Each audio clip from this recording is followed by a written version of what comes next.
Campo Afora Podcast. Oferecimento.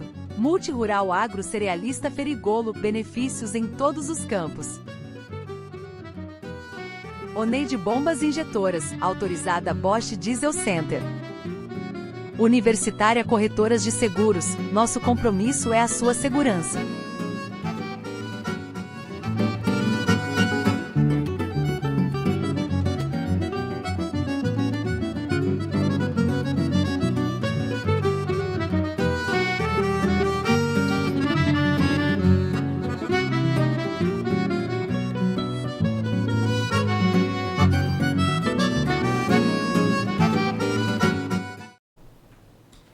Bom dia, eu sou o Rafael Urbaneto Pérez e este é o programa Campo Afora. No programa de hoje, trabalharemos algumas temáticas ligadas ao agronegócio, especialmente questões ligadas à agricultura de precisão e outras questões atinentes também à tecnologia e o agronegócio. Hoje estamos recebendo aqui em nosso programa Mardônio Ferrigolo, diretor da Multirural Agro Cerealista Ferrigolo. Alan Acosta, engenheiro agrônomo, e também Ayrton Heumann, vice-presidente regional da Federasul. Bom dia a todos. Bom dia. Bom dia, bom dia. Bom dia. Gente, para começar o nosso programa hoje, necessário que nós façamos uma análise a respeito de como o campo se apresenta e essas questões ligadas à tecnologia do agronegócio. O que vocês pensam a respeito disso? Como é que está a relação entre essa dependência, essa codependência entre o produtor, né, aquele que produz no campo, e a tecnologia? Como é que vocês conseguem ver esse casamento aí? Bom, Rafael, só para complementar aí que você falou, né, do Alan Acosta, da Dracar, que é a empresa, né, que ele nasceu mais ou menos junto com a Multirural, né? Nós estamos hoje para 25 anos, né? E quando você veio, nós tínhamos uma engenheira agrônoma que é bastante conhecida tua, né? Que é a Giovana. E nós fizemos um trabalho de agricultura de precisão, né? Agricultura de precisão. E aí, daí você foi lá e aí agora você esteve lá fazendo a visita e eu lembrei do programa que tem tudo a ver com o campo afora, né? Aí é um prazer você estar aqui conosco hoje, até pela amplitude que criou e o trabalho que é feito no Brasil todo, né, pela Dracar Solos, né, que é um trabalho muito, muito importante. E o Ayrton é difícil pronunciar, né? Ayrton Leonardo, então eu prefiro Ayrton Leonardo Vilhelme. Isso aí, que é uma alegria estar aqui de novo, né, Ayrton? Você já teve uma vez, não sei se o Ayrton quer começar colocando algumas coisas, depois nós passamos pro desculpa, eu quis apresentar mais o trabalho dele, porque como engenheiro agrônomo, mas é um trabalho muito mais amplo, porque você tem vários agrônomos trabalhando de várias regiões do país, né? Exatamente. Primeiro agradecer o programa e ao Ferrigolo, que é o que nos convida geralmente, a Giovana, dizer de que o que vem a imagem da gente, assim, quando vocês falavam sobre a tecnologia do agricultor. É muito importante a gente vendo, inclusive, o planejamento da Dracar até o ano de 2030, tem isso, né? Cada vez mais fazer a tecnologia auxiliar o nosso agricultor. Eu vejo, às vezes, lavoura do Ferrigolo, vejo que isso é direto. Uhum. Então, isso é importante, porque nós precisamos ter a capacidade de competitividade. Isso vai nos dar competitividade com o agricultor que a gente conhece de outros países e vai nos dar também talvez um produto melhor. Mas a imagem que me veio foi quando eu tinha na 4ª ou 5ª série, a gente tinha matérias que a gente aprendia a lidar com o solo. A gente sabia o que era uma terra arenosa, a gente plantava... Técnicas agrícolas. Exatamente. Então a gente tinha, mesmo sendo depois indo para outras profissões ou coisa, a gente não perdia aquele contato da terra, aquele contato da natureza. E temos que isso manter, né? A gente que estuda um pouco de a gente vê de que nós temos que manter isso, conhecer, ter ainda aquele contato de onde nós viemos, né? Nós viemos numa natureza, nós somos seres humanos, né? Somos os únicos que têm inteligência, mas somos a natureza, nós somos animais também. Não perder esse contato, né? Às vezes a gente está andando, eu e o Ferigolo espelhei hoje, olha, aconteceu isso com o meu carro, com a Pombinha. É a natureza nos ensinando a cada dia, porque jamais a tecnologia vai conseguir fazer, que vai nos dar o quê? Vai nos dar planejamento e disciplina, mas não vai nos conseguir prever essas coisas que acontecem. E isso só a natureza nos dá os sinais, né, de prever uma enchente dessas, prever uma catástrofe. Então, aliar natureza e tecnologia é o que precisa ser feito. E Ayrton, só complementando, o Ayrton foi na fazenda que nós plantamos lá em São Gabriel, ele chegou e disse assim, sentado lá, estava o caseiro lá que cuida e coisa, e a família dele e outros lá, ele disse assim, aqui viveu índio. Há muito tempo atrás eu sinto aqui que teve índio aqui, né? E falando, né? Observou a natureza, ficou caminhando, olhou, aí viu a semântica positiva da natureza, do ambiente, e ele conseguiu visualizar uma coisa, né? Pelo que a gente sabe, onde eles viviam, né? Eles viviam perto de lagos, do rio, da água do rio, então a certa distância que eles mantinham dos rios, né? Então, e aí o Ayrton viu vaca cair, nome indígena. Eu disse, não, sabe o que acontece? Tinha um boi na barranca do rio, e o boi estava caindo, ele olhou para cima e disse, vaca cair. Aí ficou uma brincadeira, né? Mas ele é nome indígena, que nem o Jacuí, Ivorá é nome indígena, então os índios tiveram na região, eu quis complementar, fiz uma brincadeira agora. Alan complementa aí alguma coisa da parte tecnológica, ele falou da natureza, agora... Não, show de bola. Bom, gostaria de agradecer o convite, é uma honra estar aqui, o Ayrton estava me falando nos bastidores, que veio para aprender, mas quem está aprendendo aqui sou eu, né? E vai ser bacana. O Mardônio também, né? Eu fui te agradecer, né? Que há 18 anos atrás eu tive no teu escritório lá, pedindo uma oportunidade, né? E rapidamente tu confiou na nossa vontade, né? Porque era a única coisa que a gente tinha, além de estudo e vontade. E logo já fez uma conexão com um produtor referência, que é o Walter Seocari. E a partir dali, a Dracar do Rio Grande do Sul, em 2006, foi a fundação da empresa, né? E 6 anos a gente dominou o estado do Rio Grande do Sul, o Rio Grande do Sul ficou pequeno, as intempéries, né, que a gente tem aqui no estado nos forçaram a tirar um pouco os ovos da mesma cesta só, ir para o Brasil. E abrimos a nossa primeira sede em 2012 em Luiz Eduardo, na Bahia, fora do Rio Grande do Sul. Em 9 meses a gente abriu 3 sedes, Luiz Eduardo, Rio Verde, Goiás e em Sorriso, Mato Grosso. Coisa de piá, né? Porque em 9 meses, sem nunca ter ido lá, a gente abriu 3 sedes, né? Em 3 anos a gente já estava com algumas dificuldades operacionais, né? Mas eu acho que é essa vontade, né, de querer mudar o mundo quando a gente é jovem, tem que aproveitar essa oportunidade. E... em relação à tecnologia, né, especificamente, ela está crescente, né, Rafael? Está crescente. Não tem mais como a gente viver sem tecnologia em qualquer parte do mundo. No agro não é diferente. É um setor relativamente mais conservador, até porque é um setor que um negócio de família, a maioria deles é uma associação familiar, e tudo isso tem um tempo de geração em geração, que tem que passar de pai para filho. Então é natural, né, que novidades, inovações sejam uma velocidade menor que em outras áreas. Entretanto, não há mais como um produtor rural hoje ficar no campo sem usar algumas tecnologias, se não muitas tecnologias, até porque o agro ele é muito conectado, ele conecta processos, pessoas e agora as tecnologias. E esse é o nosso principal propósito como empresa. O nosso principal propósito é exatamente ajudar os produtores a usarem essas tecnologias de forma mais eficiente. Perfeito.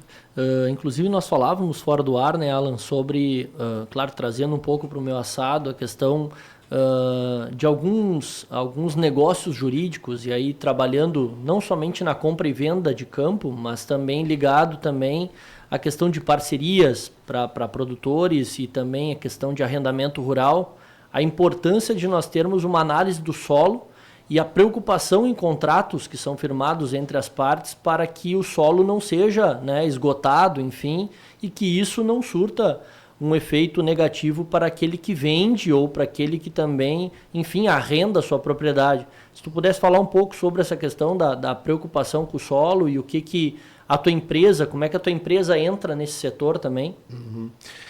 O solo é o maior patrimônio de um produtor rural. E o segundo maior patrimônio dele é a qualidade desse solo. E é basicamente dessa forma que é o nosso principal trabalho como agricultura de precisão.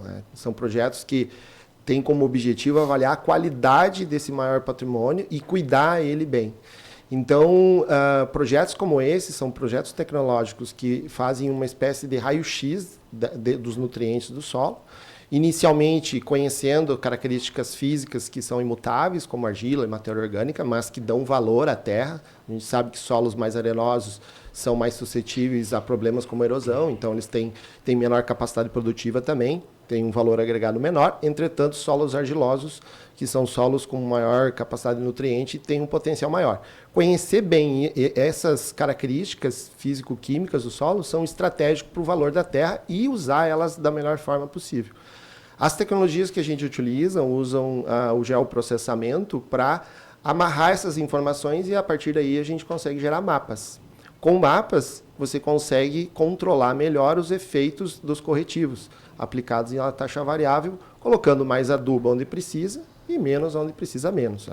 Dessa forma, naturalmente, você aumenta a eficiência do uso do recurso, ou seja, a gente consegue, com o mesmo valor investido, produzir mais.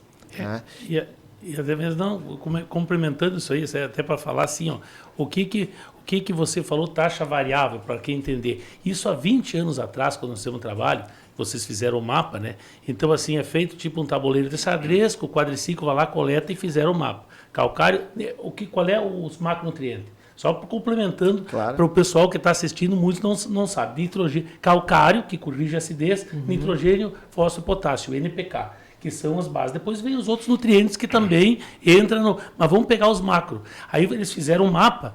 Hoje, para distribuir taxa variável, na época era muito pouco equipamento. O que nós pegávamos? O mapa do potássio, e nós olhávamos o mapa do potássio. E eu, mais ou menos, já com o tempo que eu estava na cooperativa, 13, 14 anos, eu já sabia. Solo preto, mais forte em potássio, é bom em potássio. Aí tu via onde é que era a terra preta, não precisava tanto potássio. Onde é que era a terra vermelha? Aí pegava uma lavoura de 100 hectares. Nós ia e fazia uma agricultura de precisão com o nosso semeador, sem pagar taxa variável. Aí o que acontece? Nós botava aqui 4 sacos de cloreto.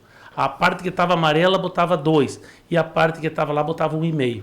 E no calcário, a parte botava 3 toneladas, outra parte 2, uma parte 1,5. E fazia uma agricultura de precisão com custo baixo, naquele estalhão que vocês fizeram, esse tipo de coisa. E por que eu digo assim? Para o produtor, ele acha, vai gastar um absurdo, tem que comprar esse equipamento, aí ele não tem dinheiro, agora é 2 secas e uma enchente, ele não tem dinheiro para comprar, pode fazer agricultura, ele sabe que precisa, não tem dinheiro para botar o adubo. Aí ele pega o fertilizante, e usa na maneira assim, até hoje dá para fazer assim. Aí o calcário, porque se tu botar 3 toneladas aparelho, se tu vai botar a taxa variável, o equipamento custa hoje um caminhão de taxa variável, 1 milhão, né? Sim. Então, assim, o que eu penso assim? Quando eu estava na cooperativa, foi levado um pessoal para a Itália. Foi um filho de um produtor. E eu pensava sempre, esse cara não tem a mente feita para ir para a Itália. Ele foi lá, foi trabalhar num tamo de leite, foi mais focado no leite. Ele veio, chegou com o pai dele, isso aqui dá tudo errado, tem que trocar tudo. Isso aqui. Mas o pai dele não tinha o recurso. Sim. E o leite não... Então, ele não tinha a mente formada para adaptar devagarinho.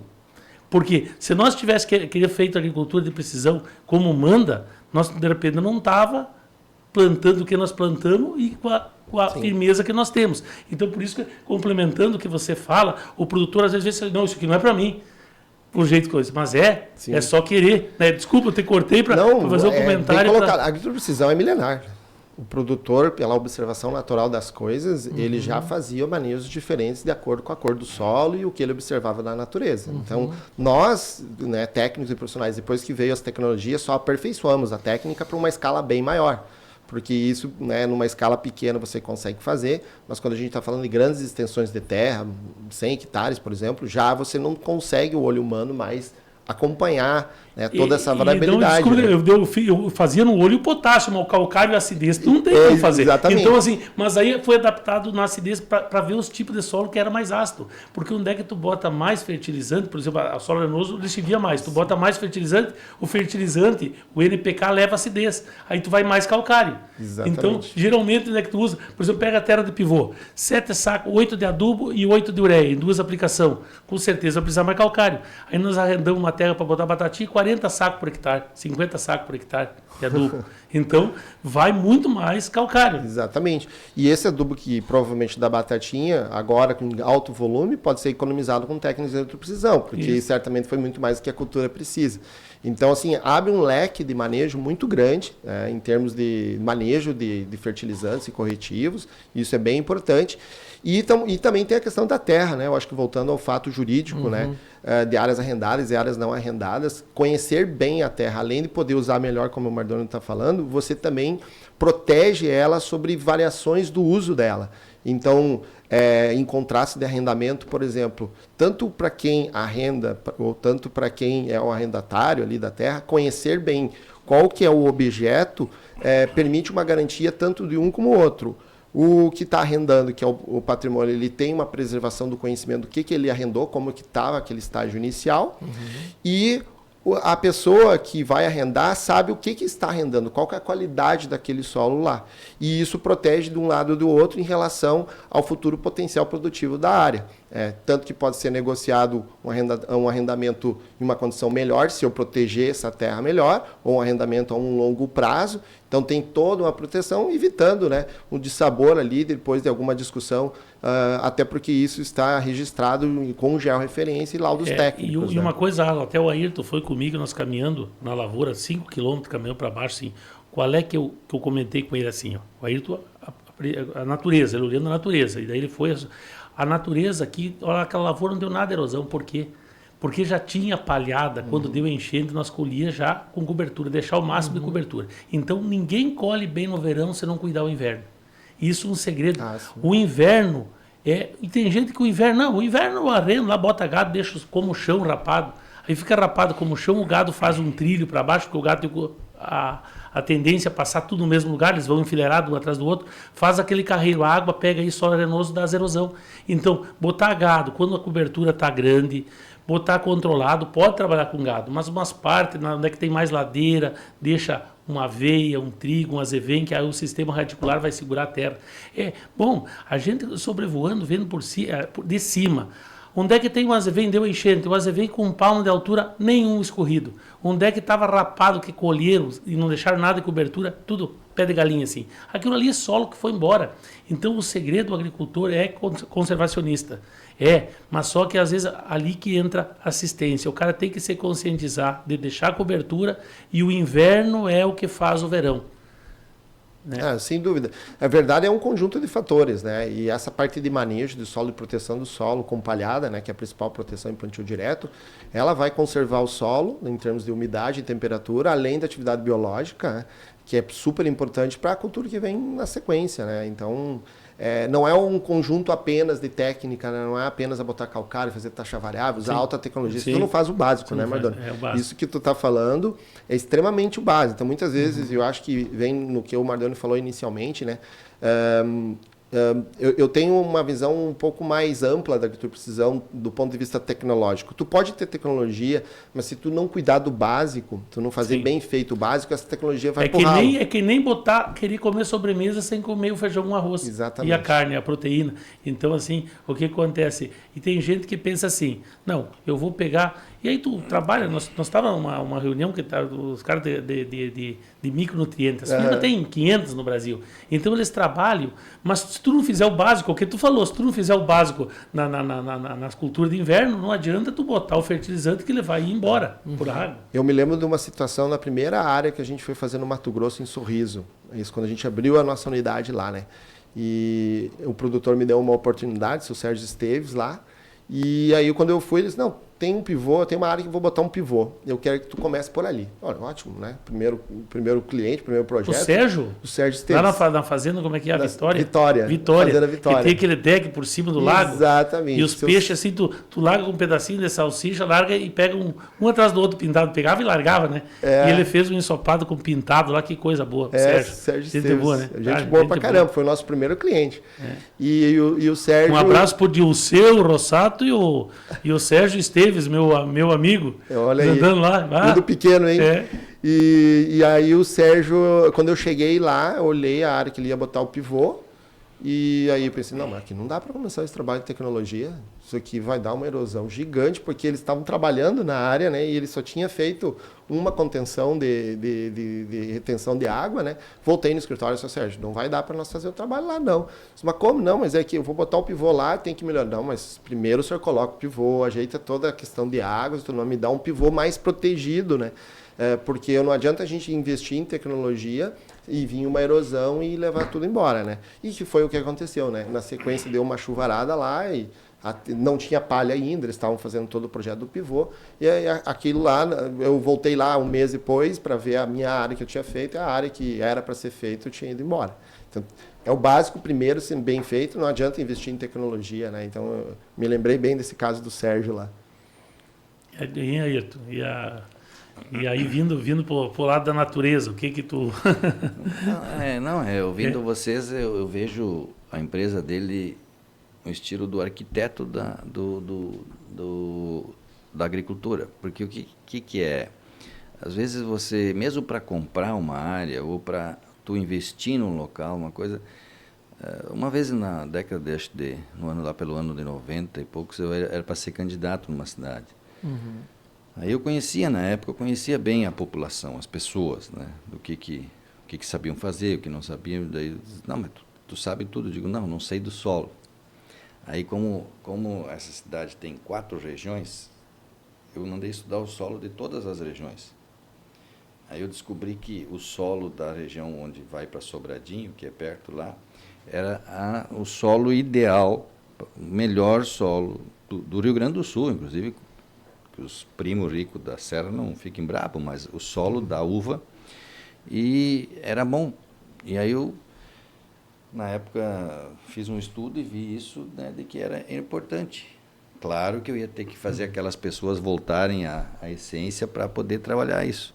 Aí indo lá com o Xavierzinho, lá em Encruzilhada, conversando com ele sobre isso, dizer, vou fazer isso aqui. Hoje é uma das melhores uvas do Brasil. Então, é você saber, né? Tem locais, às vezes eu vou para ver uma área, eu também lido um pouco com esse negócio de comprar, e os caras me contam que isso aqui não dá aqui, isso aqui não dá aqui, isso aqui não dá, eu olho só para a natureza e digo, isso dá. Dá aqui. Porque tem uma tendência de que a gente já estudando isso do solo, é investimento. Mas o líder tem que investir. Desculpa ter cortado, mas vi de um assunto que agora eu me lembrei de uma história, assim, você falou core business, né? Core, coração, né? Core, coração, bem, business, né? Que é dinheiro, resultado. Tem o core business, né? Então me ligou o Mário Bertani, foi prefeito de Espumoso 2 vezes e presidente da cooperativa. Eu conheci ele no tempo da Fecotrigo, Fecoagro, Mário Bertani, Espumoso, e agora ganhou o prefeito do partido dele, né? Nem perguntei não é aquele partido. E ele perguntou assim, o seu Roberto comprou uma fábrica de calçado aqui numa cidade vizinha, tempo atrás, quando era prefeito. Na época não tinha digital, muitos anos atrás, e tinha uma máquina, um computador, um programa do computador, e eu fui fazer a entrevista.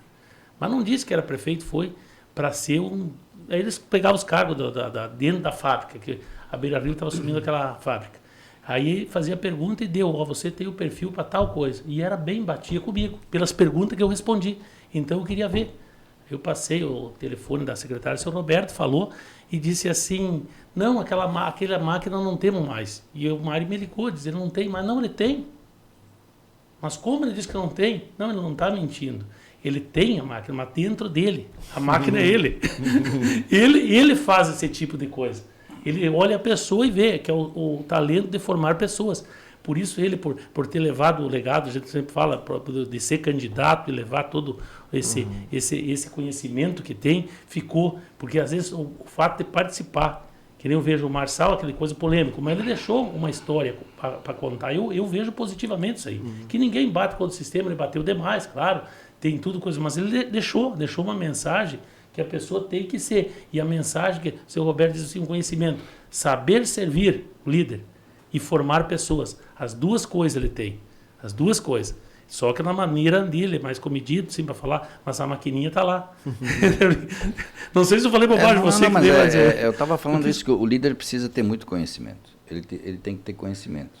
Inclusive das pessoas que ele tem dentro do negócio dele. E como está cada setor do negócio dele. E assim é a lavoura. Você tem que saber a parte mais alta, a parte mais baixa. Né? Que nem no nosso corpo. Sim. Primeira coisa que o líder, o dono do negócio, tem que saber de si mesmo. Né? Estou com a dor no quadril. Aqui que vem, da onde vem? Mas não é aqui, é lá. Então, a empresa é a mesma coisa. E a lavoura eu vejo igual. Principalmente a água, né?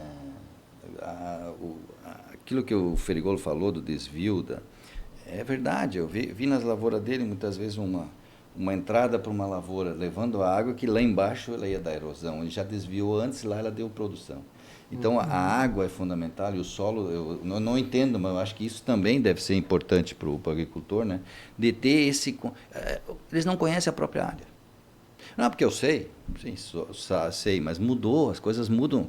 Não é só a tecnologia que muda, a natureza muda, as coisas mudam, né? Com o clima muda, e o solo, tu tens que ter o conhecimento do solo. E uma vez era uma receita de bolo, lembra, né?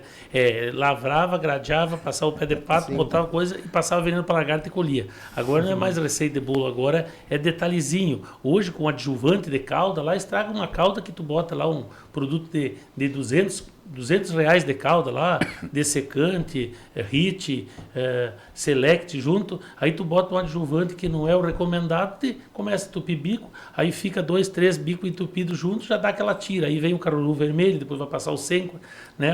Eu tô falando, mas é assim, aí a lavoura fica suja, perde 10 sacos por causa de R$1 numa calda que tu vai botar. Então, é tudo detalhe, a gente tem que estar em cima para ver os detalhes. O detalhe, por exemplo, do solo, de cuidar do solo, é um detalhe importantíssimo, que primeira coisa, o patrimônio maior, como você disse, 100%, sem dúvida, é o solo.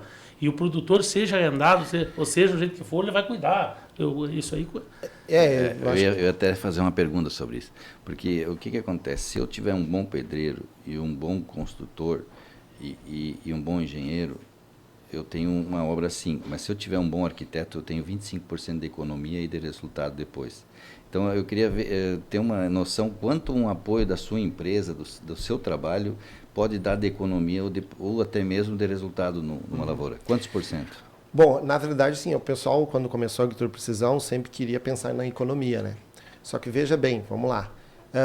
Se você tem um solo pobre, você vai ter uma baixa produtividade. Tá? Com projetos de agricultura de precisão, e não só com projetos, você tem uma garantia de você fazer uma correção do solo e um equilíbrio do solo com eficiência, com o mínimo de recursos possível. Aí está a economia. Isso não significa que tu vai gastar menos.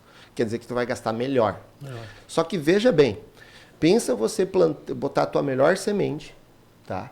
Você investir no melhor maquinário que você tem, o teu tempo, da tua família, de trabalho, colocar o melhor adjuvante, fazer tudo do bom e do melhor, Deus ajudar a chover bem, você poder produzir 80 sacos e ter que se contentar com 60 porque não adubou bem. Então, o que acontece? O solo, ele vai dar o teu potencial produtivo. Se caso você não tiver ele preparado no momento que tu mais precisa, porque o tempo tu não tem como controlar, a chuva tu não vai controlar. Todo mundo procura plantar no melhor momento, fazer perfeito, fazer com um capricho. Só que pode fazer tudo, mas se o solo não tiver bem corrigido, com boa quantidade de fósforo, de potássio e um bom manejo das águas... Aí você foi lá, vamos supor aquela a lavoura da frente da sede ali que tem, né, tinha trigo. Ali, por exemplo, o solo é mais fértil. Sempre o soja arrancou ali o ano passado com a produção 20 sacos deu a mais do que a última lá. O que a agricultura de precisão faz? Se você tem a ideia de botar 6 sacos de adubo, 2 de cloreto, vamos botar, fosse assim, ou 7 sacos de adubo, 2 de cloreto, botar adubação. Aquela parte pode ir 5, agricultura de precisão. E lá onde é que em vez de 7 vai 9, na outra parte. Porque ela vai botar de acordo, por exemplo, se você botar o fósforo e o potássio, partes vai mais aqui, menos lá. Isso aí que equilibra, porque senão aqui vai te dar 80, mas lá vai te dar 40, então tu vai achar média de 60. Não vai ter eficiência. A agricultura de precisão ajuda tu a fazer média, que é o objetivo. Você vai subindo patrimônio. Depois que você faz uma vez e você vai corrigindo, você não volta para trás. O teu solo sempre vai ter uma capacidade uniforme de produtividade. Então, antigamente, a agricultura ela tinha que se custear. E a gente falava, por exemplo, vamos gastar um pouco menos calcário sendo mais eficiente. E hoje a gente tem uma visão totalmente diferente. Você, quando entrar no projeto de agroprecisão, em vez de escolher, o produtor conhece muito bem a área dele. Né? O que ajuda nós ajudamos ele a conhecer ainda melhor. Não. Mas é dele que ele pega aquela informação e ele trabalha melhor o projeto. Então, muitas vezes o projeto de agroprecisão começava assim. Eu ia lá, oferecia o projeto e ele, eu tenho uma área ruim. Ele já sabe onde que era ruim, né? E ele ia fazer naquela área. Uma péssima ideia. Por quê? Se ela era ruim e ele já sabia, era óbvio que ia precisar mais fertilizante, né? Ele acabava tendo a impressão, e nós juntos, né? Que a agricultura era uma coisa que custava mais. Ele até se retraía, falar para o vizinho. Se fizesse na área ruim. Mais fértil, com o tempo a gente foi... com o tempo a gente foi entendendo que ele precisa fazer o quê? Ele precisa ver o todo. A agricultura é uma tecnologia para enxergar um planejamento. Faz a boa e faz a ruim. Diminui o que tu está botando a mais na boa e bota o que dá mais. Isso aí vai ser lógico daí. Porque daí quando você faz tudo, tu descobre aonde é bom e aonde é ruim. E você vai tirar um pouco. E aí depende, porque depende do tipo de solo e tudo mais, mas naturalmente vai tirar onde que está sobrando e vai colocar onde está faltando. E aí vem a beleza do negócio. Porque você está otimizando o processo. Então, o produtor ele tem um conhecimento extraordinário. Né? E essas novas tecnologias, e hoje está mais avançado, depois a gente pode falar da vanguarda que tem nessa área, que é bem interessante, elas só ajudam ele a ser mais eficiente do que ele já era. E uma coisa importante dessas tecnologias é o registro de dados. Porque a memória humana ela é curta, né? Se eu perguntar para qualquer produtor quanto ele produziu o ano passado, ele lembra. 90% vai lembrar. À medida que a gente vai passando no tempo, 2 anos, ele lembra 50% lembra. No terceiro ano, só 10% dos produtores lembram quanto é que produziu determinada região da lavoura dele, porque ele não anotou, não registrou. Então, assim, imagina, 3 anos eu já não sei aonde que mais produziu, ele já não tem mais o banco de histórico, e a agricultura de precisão não é só os mapas hoje, né? Ela registra todas as informações. O que eu vou te dizer, quem mais tem IA, inteligência artificial, é o agro. Sem dúvida nenhuma. O agro está na frente de todos os outros setores. Da indústria, comércio, tudo. O Ayrton que está ligado ao comércio, como é que é? Federação, né? Federação. Mas o que mais tem é o agro. Só que o que mais nós precisamos é pessoas treinadas. Pessoas treinadas. O cara vai lá, por exemplo, está lá com o computador, passando o pulverizador, está regulado 35 hectares, pegou 25. Por quê? Ele errou o negócio aí no digitar e a vazão foi para em vez de ficar 70, foi para 100 e aí aqueles 10 hectares você foi. E a dosagem, se tu botar um produto que é 70 gramas para fazer os 35 hectares do pulverizador, estava indo em 25. Então foi 100. O custo de 110 foi para 180. Aí meio saco de soja. Aí mais meio aqui. E sem contar se tu bota mais fraco, fica fraco o produto que dá o reverso. Então fazer uma calibragem nas pontas de pulverização. Né? Tinha pulverizador que estava pulverizando, ticava aquelas listas, partes se secava bem, outras partes ficavam as listas. Tinha bico que estava indo 120 e outros 80. Em vez de deixar tudo com 100, né? na aferição, uma coisa que é barata. Por isso a concentração. E é tudo formar pessoas. Em todos que é setor nós estamos precisando de gente. E uma pessoa, se tu pagar 10 ou 15 ou 20, depende do que ela faz. Se ela souber fazer, ela vale. Porque se ela te deixar 1.000 hectares surdo, perder 10 sacos, são 10 mil sacos. 10 mil sacos, 1.200.000. Então o cara tira 100 mil por mês para o patrão, pode ganhar 10, 12, que fica barato. Então é o segredo de formar pessoas. E tu ter uma pessoa líder cada propriedade. E é difícil de achar liderança que o pessoal, os seus comandados, aceite. Que que obedeçam, que façam. E tu vai fazer um curso de operação de pulverizador autopropelido, né? Foi 10, 12, 1 se prontificou a fazer, dizer, eu vou fazer bem feito. O outro que mais falava, que nem eu, assim, parece engoli um rádio, mas só que eu engoli o rádio, mas eu falo e vou fazer. E ele falou, chegou na hora, não sabia nada. Porque eles sabiam coisa aí, na hora de se concentrar para ficar ali, porque tu tem que abrir as barras, ligar o produto, sair certinho, não pode ficar parado. Se tu pega um seco de solo arenoso, tu para, depois não nasce soja, afeta a germinação. É tudo tem que estar assim, ó, não pode passar na bebida no dia antes, porque tu vai acordar já desconcentrado. É alta concentração, porque o segredo é a pulverização. A primeira coisa, diz assim, bota bastante fertilizante, faz tudo certo. O principal insumo é a semente, porque sem semente ninguém colhe. Eu vi gente conhecer adubo. Então, semente, aí vem calcário, semente, o fertilizante. Mas ainda o carro-chefe para a planta não competir com invasores, porque quando deu a transgênica, é o oba-oba, e foi prevenido isso aí. Só que isso há 20 anos atrás que a transgenia foi liberada, as plantas geneticamente, vai vir plantas resistentes. Uma pesquisa está aí para achar a solução. Aí achamos a solução para a buva, controla bem na dessecação, não vem mais, não incomoda. Agora tem o caruru vermelho, é outro. E as plantas invasoras resistentes é uma grande... que vocês também devem sofrer com isso, o produtor pedindo... Sim.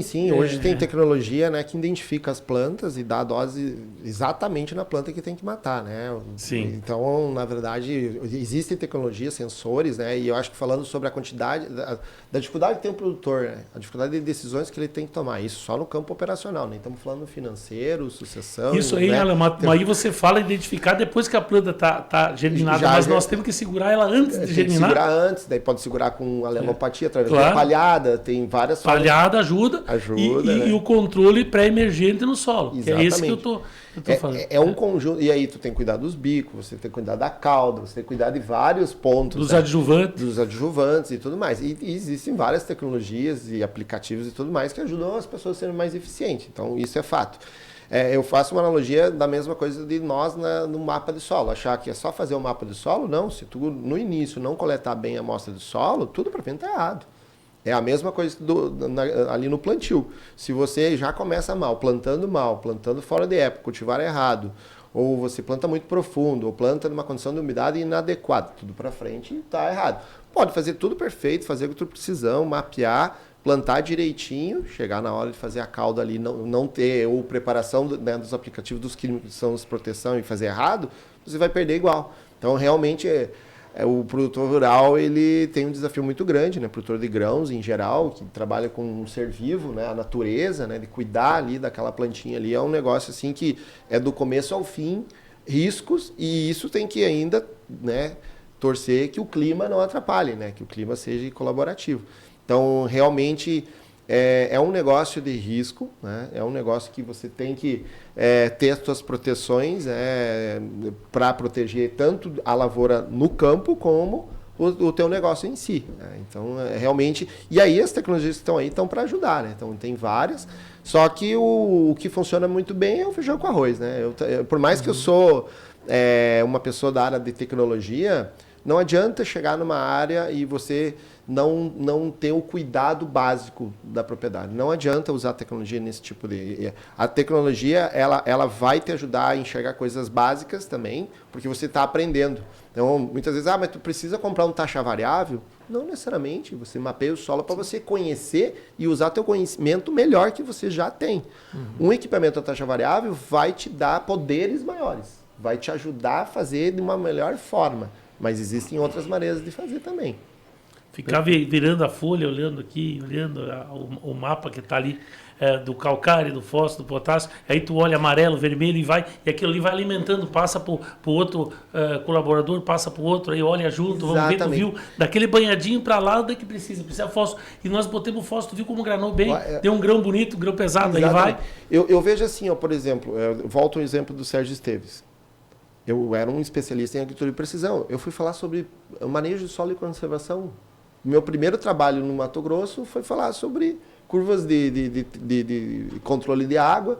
Lá eles não tinham aquela cultura de fazer a caçamba para evitar que a água que corre da estrada dê uma contenção. Eu voltei no escritório do Sérgio, pedi para uns amigos que estavam no Rio Grande do Sul tirassem as fotos das caçambas nossas aqui do Rio Grande do Sul e mostrei. Eles não tinham visto ainda lá. Na outra vez que eu voltei já estavam as caçambas sendo feitas lá. Isso não tem, teoricamente, nada a ver com satélite. Né? Não é agricultura de precisão, vamos dizer assim, no linguajar tecnológico. Eu te mostrei, né? as caçambas, Ayrton, tu viu? Já viu? Sim, sim. Onde é que faz os buracos de contenção? Os A buracos água de vem, contenção. lá, uma hora vão lá no Leão te mostrar. Tem as Então, coisas boas. então, eu sempre digo assim, fazer lá no passado, hoje já está bem mais evoluído, mas lá no passado você fazia agricultura de precisão, é mais um profissional ir lá para olhar. Porque antes, como nós ia olhar? Nós ia olhar meio, vamos passear lá no campo, sai na estrada e dar uma volta. Com os mapas na mão, não, o Mardônio não ia em qualquer lugar. O que ele dizia? Ó, já começava a folhar ali, onde que é o calcário e o fósforo, e a próxima visita dele na lavoura dele é exatamente para olhar aquela mancha lá. Então já não é uma visita mais direcionada, uma visita que ele quer, não, mas deixa eu ver essa mancha aqui, eu não vi isso aqui. Como é, o que tem lá? Aí ele vai lá, começa a analisar. Chega lá, que eu cheguei, já aconteceu, chega lá, tem um ataque de lagarta. Que ele não tinha, né, percebido, que ele teve que ir lá na outra ponta, que ele normalmente ele não ia, mas ele foi lá ver um negócio de fertilidade. Chegou lá, tinha lagarta. Opa, lagarta? Não, peraí, já liga pro aplicador, já começa... Ou seja, novamente não tem a ver com a agricultura de precisão, né? Tem assim, mas eu estava comentando com a Ayrton esses dias, pode ver aqui, ó. Nós temos uma grande vantagem em relação ao Mato Grosso. A grande vantagem, que os caras do Mato Grosso, aparece oba-oba lá, eles quebraram 25% da safra, 25%, já sentiram bastante. Nós uma seca quebrou 80%, a outra 70%, e mais a chuvarada, e estamos firmes. Mas assim, firme até por aí, né? Não, mas assim, por exemplo, liquidamos bastante gordura que o cara tinha, mas tudo negociável, tudo acertado. Mas, por exemplo, assim, o que nós temos aqui? Agora, se o cara pegar uma área, tinha uma áreazinha, você veio ano passado, porque dá 20 sacos por hectare. Você venha 150, se foi vendido 200, 150, 3 mil por hectare. 3 mil. Tu gasta 1.000, porque o máximo foi feito um tratamento e colher, não gasta nem 1.000. Mas vamos botar, sobra 2.000. 2.000 tu bota em adubo, 15 sacos de adubo. Ou tu paga o arrendamento, aí tu fica a terra sem custo pro ano inteiro, o soja sai de graça. Aí se tu colher 50 de soja é uma super safra que o Mato Grossense não tem, que eles não têm. Então nós estamos no paraíso aqui, as áreas são menores, tudo é mais perto, tu vai lá uma fazenda para outra é longe, nós temos fácil acesso às coisas, a oficina, a prestação de serviço é mais fácil, universidade no meio, lá eles têm, também estão criando agora, mas tudo é longe, uma fazenda, outra, e nós temos tudo para continuar crescendo. Eu vejo assim uma coisa, que até uma comparação, por exemplo, compara a Europa com os Estados Unidos. O que a Europa tem? Pequenas propriedades, coisa assim, e os Estados Unidos, aquelas grandes extensões, ali no Moline, aquela região, o AIU ali que pega... Corbel ali, na região de Chicago. A bolsão da produção ali que tem, né? Que é agora tu pega o Rio Grande do Sul com o Mato Grosso, é a Europa com os Estados Unidos. Os Estados Unidos é grande produção, grande lavoura, mas o custo é mais alto. Eles têm um custo de 50, 55. Nossa, colher 55 é super safra. Só que aqui nós temos assim, nós estamos aqui, ó, com mais opção. É um gado, é o fumo, aquela região de Agudo lá, aí tem fumo. Por exemplo, assim, é o leite. Outra coisa que tem bastante assim, que dá o arroz mais diversificado, né? E se for lá em cima, eles mudaram para o soja. Porque o nome do só riso, né? Sabe por quê? O cara pensa, é porque tá dando risada, né? Só riso. Chegou assim, o gringo, o arroz, ele chama riso. Então o cara perguntou, os caras foram lá em cima, as primeiras famílias lá, eu acho, na década de 80, 70 e pouco, 80, aí diz, o que produz lá? Só riso. Só dava arroz, né? Então ficou só riso. O nome da cidade Só Riso veio por causa do riso, do risoto e do arroz, né? O arroz em italiano é riso. E aí o que acontece? Hoje ela migrou, ficou a maior, por exemplo, de soja, a maior produtora de soja. Capital de soja do mundo. De um município, quase 600 mil hectares. Mas Mardônio, nós estamos num estado rico. Né? A gente, da Dracar, está em 10 estados. Né? Então conhece a realidade de todos. Né? Cada um com as suas particularidades, mas o nosso estado é um estado rico em diversidade, em cultura, em pessoas, que é um processo-chave, como você já falou. E eu me lembro quando a gente foi para lá, tem vários casos muito interessantes, né, de ser aqui do Rio Grande do Sul trabalhando na agricultura, mas uma das coisas que a gente se comprometeu é que para cada R$1 investido no Cerrado, a gente investiria 5 no nosso próprio estado. Tanto que a nossa taxa de renovação de clientes aqui passa de 90% aqui, porque a gente cuida muito bem do Rio Grande do Sul. O Rio Grande do Sul ainda é o estado que nos traz mais recursos em si.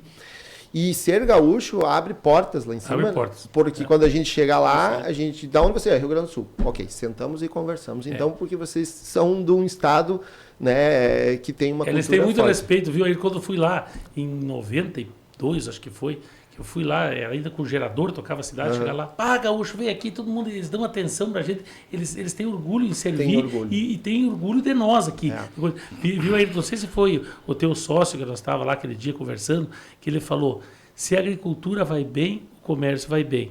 Então, indo para o teu lado, assim, por exemplo, vocês têm comércio lá, né? Que estava falando, eu acho que ele falou assim, disse assim, se o produtor colher bem o fumo e valer, porque não tem outra alternativa. Só que uma coisa que eu vejo da liderança, nós estávamos falando, eu acho que foi, não me lembro se foi domingo, o dia que nós estávamos comentando, né, com umas pessoas, ele estava numa reunião, e diz assim, o senador Reis, por exemplo, aqui, na região do Arroz, ele está cansado, já faz tempo na política, né? Já tem e não se formou uma liderança forte no agro, assim, para a política. E a gente tem que participar da política. Eu dizendo para o Ayrton, vai para alguma coisa, vamos fazer. Aí começa como prefeito, já vai direto para deputado, porque precisamos lá em cima fazer as leis. E as leis, aqui eles acham, o Rio Grande do Sul já deu o que tinha que dar, nós temos muito para fazer ainda. Né? Então eles vão avançando em novos territórios e esquece que aqui que dá a sustentação, que é a base. Né? Tu tem que sempre fortalecer a base. Quando começamos lá em Nova Palma para recebimento, né? Que foi lá naquela unidade de recebimento, dizemos lá, ali pouca produção, mas é a base, para tu começar um lugar fora, não tinha estrutura para ir longe. E depois nós fomos fazendo as outras devagarinho, tendo 50%, 60%, 70% da produção nossa. Que daí tu não precisa ir lá, cair naquilo, não. Eu te compro, pago R$5 mais, não te desconto nada, porque aí tu vai cair numa coisa que vai faltar. Não vai fechar. Então, se tu tem 50%, 60% garantido, o cara vem, aquele que quer ser teu parceiro, ele quer te entregar o grão para comprar o adubo, faz a troca, o fertilizante, né? Então, tu faz negócio. Agora, você vem só para querer pegar o ticket da empresa concorrente e ver que tu precisa receber para movimentar a estrutura que tu fez, aqui o cara não me descontou nada. Aí ele vai lá, pega um soja pior, e vem com aquele ticket do outro cara, que era outro soja. Cada carga é uma carga. Tu colhe de manhã, está 16 de umidade, às 3 da tarde dá 13. No outro dia volta para 16, por causa do cereiro da noite, tu começa a colher cedo. Então, é detalhe. E a gente conhece, eu 35 anos, aqueles 13, 14 na Campal, por isso assim, tem que trabalhar um tempo com CLT. Tu aprende. Se tu for direto para a empresa, tu patina mais. Tu começa já de empresário e tu vai lá, tu acha que é a coisa, aí tu trabalhando, tu vê tudo o que é feito aí, tu já vem com outra visão. Aí você que é do comércio aí. Não, é simples, escutando vocês, é aquilo que as empresas e a agricultura não tem diferença.